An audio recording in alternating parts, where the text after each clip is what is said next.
శ్రీ హరీష్ రావు గారిని ఈరోజు ఫోన్ ట్యాపింగ్లో ఏదో విచారణ పేరిట వారు నిన్న రాత్రి అక్కడ సిద్దిపేటలో ఉంటే అర్జెంటుగా ఆగమేఘాల మీద మీరు పొద్దున్నే రావాలా అని చెప్పి రాత్రి 9 గంటలకు నోటీస్ ఇచ్చి పొద్దున 11 గంటలకి హరీష్ రావు గారిని రమ్మని ఆదేశిస్తే ఈ దేశంలో ఉండే చట్టాలు, న్యాయ వ్యవస్థ, రాజ్యాంగం వీటి మీద గౌరవం ఉన్న ఒక పౌరుడిగా, ఒక నిబద్ధత కలిగిన నాయకుడిగా రాత్రికి రాత్రి వాళ్ళ పొద్దున నిజానికి ఆయన కార్యక్రమాలు ఉన్నాయి సిద్దిపేటలో, అవన్నీ రద్దు చేసుకొని ఈరోజు రాత్రికి రాత్రి హుటాహుటిన బయలుదేరి వచ్చి దాదాపు రాత్రి 12 గంటలకు హైదరాబాద్ చేరుకొని వాళ్ళ పొద్దున ఉదయమే మళ్ళీ తిరిగి విచారణకు హాజరైనారు. కానీ ఈ విచారణ చూస్తూ ఉంటే ఈ గవర్నమెంటు, ముఖ్యంగా కాంగ్రెస్ పార్టీ యొక్క వైఖరి చూస్తుంటే గతంలో చెప్తారు తాను చెడ్డ కోతి వనమంతా జరిపిందంట.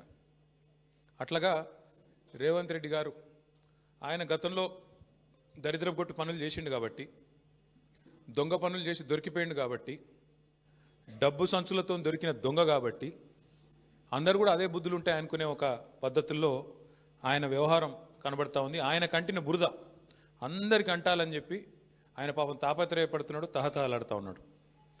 ఒకటి రేవంత్ రెడ్డి గారికి చెప్తా ఉన్నా, ఇలా జరుగుతున్నది మీకు కూడా చెప్తా ఉన్నా, సిట్టు విచారణ కాదు, ఇది చిట్టి విచారణ. చిట్టినాయుడు గారు నడిపిస్తున్న ఒక పనికిమాలిన విచారణ తప్ప, ఓ లొట్టపీసు కేసులో ఇంకో పనికిమాలిన చిట్టి విచారణ తప్ప సిట్టు లేదు, తిట్టు లేదు. ఆడ ఏమి లేదు. 2 ఏళ్ల నుంచి బోగస్ కథనాలు, ముఖ్యమంత్రి కార్యాలయంలో వడ్డించి వార్చే పనికిమాలిన స్టోరీలు, ఒక్కటి కూడా రాష్ట్ర ప్రజలకు పనికొచ్చే కథనం లేదు.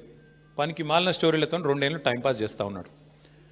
నేను అడుగుతా ఉన్నా ఆయనని, రేవంత్ రెడ్డిని, 1 కాదు 2 కాదు, ఇంకో 1000 వేసుకో, నీ సిట్టులు చిట్టీలు ఇంకో 1000 వేసుకో,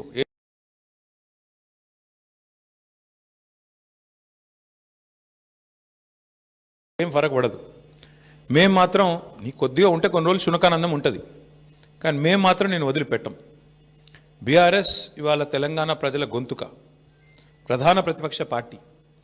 మీరు ఎన్నికల్లో ఆనాడు మమ్మల్ని ఓడించడానికి అడ్డమైన మాటలు చెప్పి, అడ్డగోలు హామీలు ఇచ్చి, అందమైన అబద్ధాలను 6 గ్యారంటీ కార్డుల రూపంలో ప్రచురించి ఆ రోజు ప్రజలను ఏదైతే బురిడి కొట్టించినారో, మేము ప్రజల తరపున గట్టిగా మాట్లాడుతున్నాం అనేది నీ బాధ. ఇవాళ ఎట్లా ఉన్నదంటే నీ వ్యవహారం రేవంత్ రెడ్డి గారు, అదృష్టం అందలం ఎక్కిస్తే బుద్ధి మాత్రం ఇంకా బురదలనే ఉన్నది రేవంత్ రెడ్డిది. రాజకీయంగా ఇంకా కూడా ఆయనకు జ్ఞానం రాలే, ముఖ్యమంత్రి అన్న సోయి లేదు. తెల్లారి లేస్తే కేసీఆర్ గారిని తిట్టడం, మా పార్టీ నాయకులను తిట్టడం, పనికిమాలిన బూతులు మాట్లాడడం, పనికిమాలిన పని చేయడం తప్ప. అందుకే అంటున్నా నేను, అదృష్టం అందలం ఎక్కించిన బుద్ధి మాత్రం బురద బుద్ధే రేవంత్ రెడ్డిది. అందుకే ఈ దిక్కుమాలిన పనులు చేస్తూ ఉన్నాడు. 2 సంవత్సరాల నుంచి సాగదీస్తున్నాడు ఫోన్ ట్యాపింగు.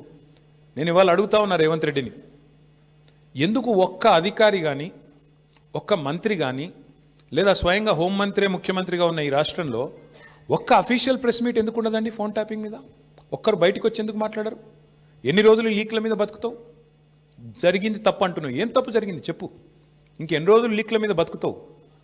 ఎన్ని రోజులు లీకులు ఇచ్చుకుంటా, ఫలానా వల్లదైంది, ఇదైంది, అల్లమైంది, బెల్లమైంది, పనికిమాలిన లీకులు తప్ప ఒక్క అధికారిక ప్రెస్ మీట్ ఈరోజు వరకు ఉందా?